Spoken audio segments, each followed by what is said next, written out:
Hello, what's up mga ka-farmer? It's Doc Bench once again ng inyong farm service, and kahapon nga guys ay nag-upload tayo ng isang video tungkol sa mga undesirable traits ng paa ng gagawin nating mga inahin. Okay, ito yun guys, yung pinost ko kahapon.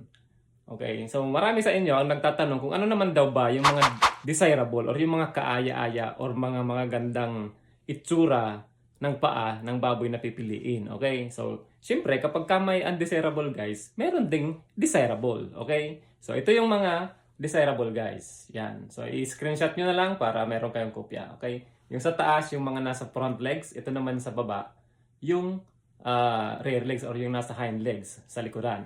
Okay, ngayon naman guys, pag-usapan natin yung itsura ng kuko. Dahil dun sa isang video na na-upload natin ay naitampok natin dun yung itsura ng kuko na hindi maganda. Ito guys yung itsura ng kuko sa harapan. Dapat ganito ang pipiliin nyo. Okay? So kung titingnan nyo, straight siya. Hindi siya nakatahilis papasok sa katawan ng baboy. Hindi naman siya nakatahilis papalabas. Kung nakaharap kayo sa baboy, dapat nakaharap din sa inyo straightly yung kuko ng baboy. Tapos dapat ganyan. Ayan, dapat ganyan na pantay. So kung ganyan ang kuko ng baboy natin, siguradong balansyado yung pagpasan niya ng timbang. So hindi mahihirapan yung isang kuko, hindi rin mahihirapan yung isang kuko. So pantay na pantay yung distribution ng timbang. So hindi tayo magkakaproblema sa yung tinatawag nating traumatic arthritis dahil hindi nabubugbog yung mga joints niya dahil balansyado nga yung kanyang pag-carry ng timbang. So ito naman guys, yung sa hind legs or yung sa rear legs. Ayan, yung sa hulihan na paa.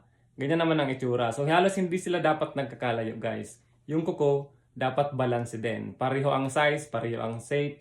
Ayan, so parehong dapat nakalapat sa sahig. Okay, so hindi dapat nasa taas yung isa. Dapat pantay na pantay silang nakadikit sa sahig. Ayan, pareho yan sa harap at sa likod.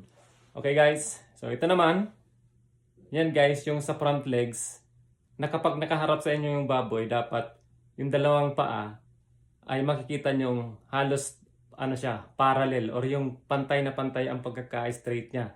Okay, hindi siya tahilis na ganyan. Hindi rin siya nakapa-splay or yung pabuka. Dapat straight na straight. Okay, so ganun din guys dun sa likod. Okay, meron tayong tinatawag na cow legs, yung halos nagdidikit yung mga bukong-bukungan or yung tuhod ng baboy natin sa likod. So, wag niyong pipiliin yung ganong klaseng paa. Okay, dapat straight din. May makikita kayong straight parallel line kapag tinignan nyo siya or ginudge nyo sa harapan at sa likuran ng baboy. So, sa pag-judge guys ng ating baboy, mayroon tayong tinatawag na front view, back view, meron ding side view. Okay, so sa side view guys, makikita niyo yung side ng paa ng baboy, dapat hindi siya dire-diretso or yung nakatusok yung paa sa sahig. Okay, both sa harap at likod dyan guys, dapat makikita niyo pa rin yung conformity na merong angle yung mga joints ng paa. Okay, so yun yung pinakamaganda talaga. So ayan yung mga example guys, tingnan niyo yan. Yan yung mga desirable. So, ganyan dapat ang makikita nyo sa side view. Okay? So, hindi siya masyadong straight. Kasi pag masyadong straight, nahihirapan silang tumayo pag nasa crates na sila.